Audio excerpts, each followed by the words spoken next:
used in the most correct and possible way, if anything. Absolutely. Now, moving from asthma, a lot of those people that suffer from asthma, like myself, also suffer from eczema. The two seem to go hand in hand very nicely. So how about we move on to eczema next? Absolutely. Eczema is a bit of a funny one. It's judged by people's sight of the condition and symptom, more likely the symptom. So it's typically signified by the red blotches on the skin. Sometimes there's a white scaling, and sometimes it's an open wound, bleeding. Quite often it can be a result of its own infection bubbling over so rapidly that it splits the skin, but other times can be as a result of unconscious acts of scratching whilst you're asleep. So salt therapy is extremely effective for eczema, but the problem is that it looks like it makes it worse in that trial. So again, it's the same with asthma. The time length. I find that kids take a couple of months, give or take a couple of weeks, to actually get to the point where the eczema symptoms are gone. Now, again, it's just symptoms. They've still got the little bit in their body that says that they are still prone to eczema, dependent on the situation. All right. So what salt therapy does is simply reduces those symptoms, those red blotches, the bleeding, and the crusty skin, reduces it and enables the body to resist eczema attacks when the worst time of year or worst environment happens to them. All right. So the way it does it, salt therapy works in two ways. The first one is the obvious one, where the minute salt particles. Again, the finer the particle, the better. You don't want people caking on soap by themselves, because that's not effective. Because the salt that you see is not the salt that you want on your skin. The salt that you want is the one that you can't see, because you're a big person. Your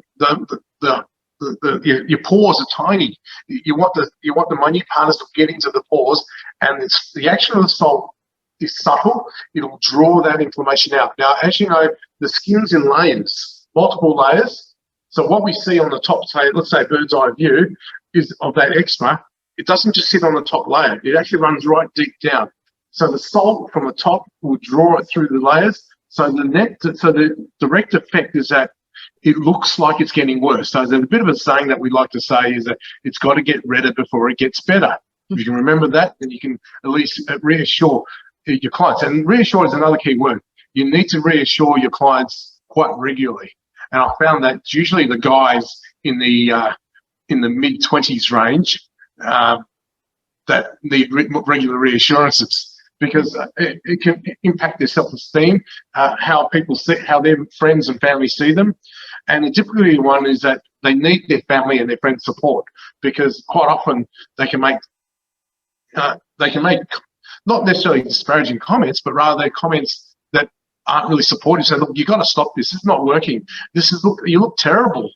But that process, they've got to get there. So it actually draws all that information out through the layers and up the surface.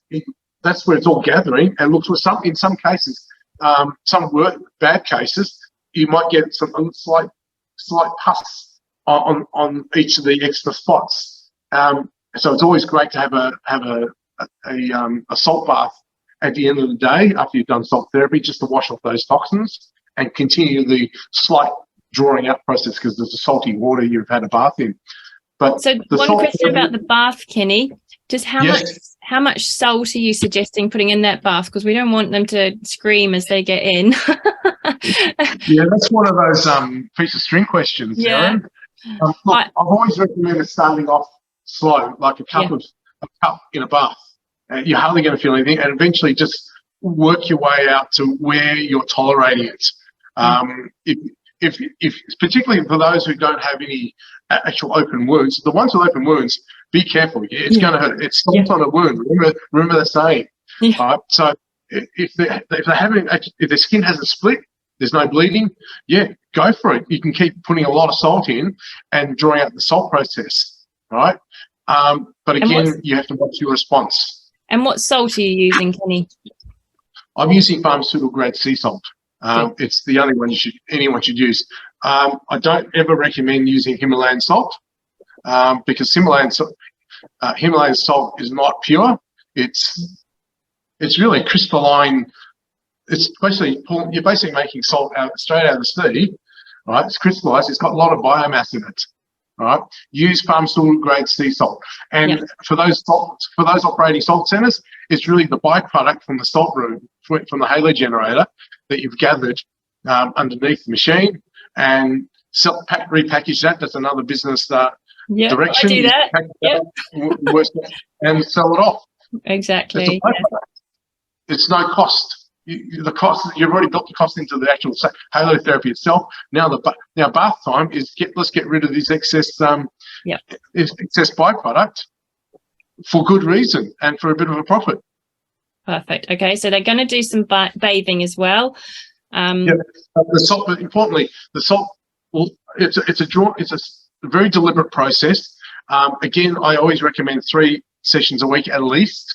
I like to see people coming 4 times a week. It draws it out over time, and what it does, it'll bring it all out. And the time when it actually becomes better, looks healed, is actually days after the worst it's ever been and worst you've ever seen. Right? It sort of reaches that hill, and when it reaches that peak, bang! All of a sudden it starts shrinking in size. The red becomes pink, and all of a sudden it's like it was never there. But it takes time and it takes commitment to the salt rooms. Another thing that's worth talking to the clients who are coming in with the eczema as well is about their diet and other things as well, because there are a lot of other triggers out there that no matter how much salt therapy we do, if they're going to keep putting certain things into their body to create this reaction, we're not going to have the results either. It's a real difficult one. So it's difficult for people who are ingrained in what they eat. So look, I've got clients who are regular visitors to McDonald's, drink Coca-Cola every day by the litres, and they smoke as well. So, and they're trying to fix their eczema. I reckon they would have fixed their eczema without all that stuff, and they don't need salt therapy. But look, salt therapy is, it has greater efficacy if you're on a very balanced diet of no inflammatory foods. So that means get rid of the sugar. I don't want to say get rid of coffee because I love coffee. In moderation, everything in moderation, Kenny. It is moderation, and you certainly can drink 1 cup a day. But try to include fresh vegetables. Fresh vegetables are a natural anti-inflammatory as well as antioxidant amongst the rest of the benefits. But in particular for eczema, you need foods that are anti-inflammatory. And eating a high protein diet is just going to encourage that eczema, and high sugar as well. Absolutely. Now, if you haven't seen Connie and G's discussion that we've had, Connie does talk a lot about inflammation and again about the eczema triggers. So hop over and have a look at that discussion. But from personal experience, I know that things like tomatoes, citrus fruits, chocolate were some of my biggest triggers. I know. But it's, everyone's different as well. So it's just about getting them to explore what it might be triggering it. And, I've been seeing a little boy, and we had this long discussion about what they were eating. And the mother said to me, "Oh yeah, he has loads of tomatoes. He loves tomatoes every single day." And I'm like, "Whoa, no, stop the tomatoes."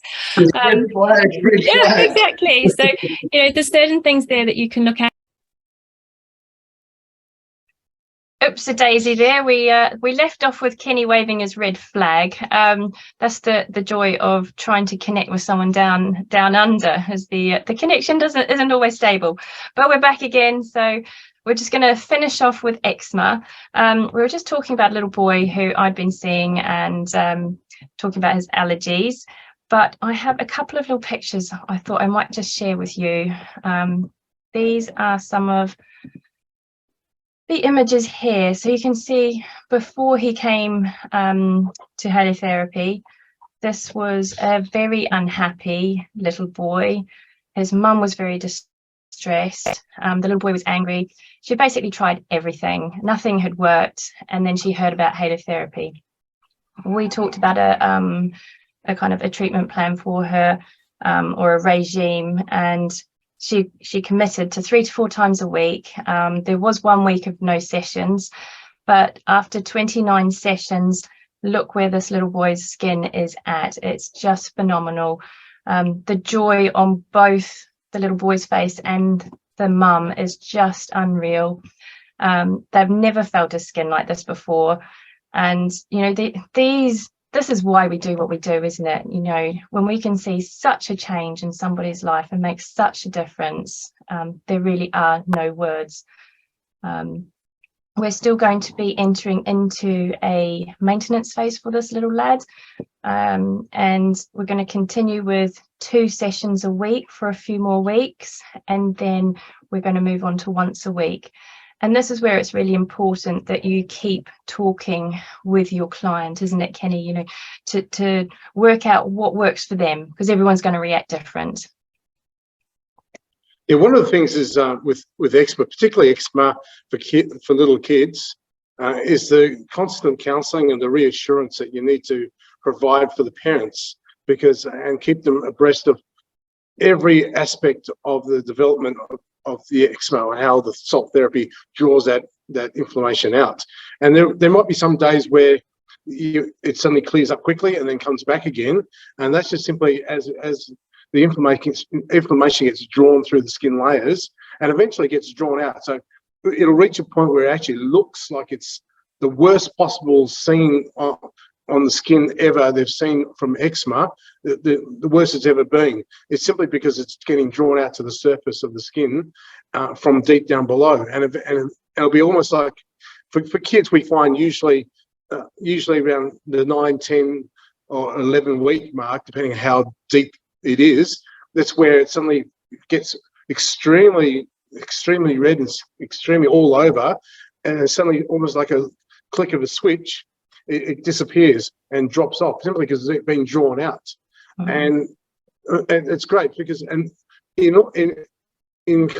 addition to the salt therapy drawing that out, what's happened is that the little kids who are breathing, particularly little kids, they're breathing the salt particles and cleaning out their airways and increasing their oxygen saturation in their blood, which feeds their organs and their skin in particular, and reduces blood pressure and improves their own immune system, so that moving forward, that their immune system can take on what originally should be. It can take on any potential flare-ups from a change of environment, change of weather, or a change of diet or anything like that. So the immune system is what controls it. And by coming in after that initial therapy of 3 or 4 sessions a week for that 2 or so month period, where you're doing 1 or 2 sessions a week to maintain that balance, to maintain the immune system's strength and the skin's cleanliness. Yeah, it just shows how things are really all connected, doesn't it? Very much so. Yeah. So moving on from eczema, another thing that is very similar and can often be confused with eczema is psoriasis. It is another dry skin condition. So let's just talk really briefly on this one. So psoriasis, look, it's the same process. From our perspective as salt therapy centres, we don't really necessarily look at the conditions and diagnose the actual conditions. They present to us with a pre-diagnosed from their specialists, their GPs and so forth. And the result of that is that they may be diagnosed with psoriasis, eczema, any sort of dermatitis, but the result is inflammation of the skin, and the redness, which is quite pronounced, is what we deal with. The salt will simply draw that through the skin layers. It's nothing to be fearful of for any of the salt therapists that's working in the salt rooms. We're just dealing with the inflammation of the skin, which in any sort of dermatitis, eczema, and psoriasis, we can just put them pretty much in the one basket where the salt draws all that inflammation through the skin layers. The result is that the inflammation rises through the skin layers and to the surface. And an old saying we like to say is it's got to get redder before it gets better. And it'll go through that process again. And again, during that process, but particularly for kids, it takes a couple of months, give or take a few weeks, and their immune system gets strengthened in the same process. So really, it doesn't matter what sort of skin condition, really. We're not here to be the doctors or specialists of skin. We're here to treat provide therapy for the inflammation of the skin.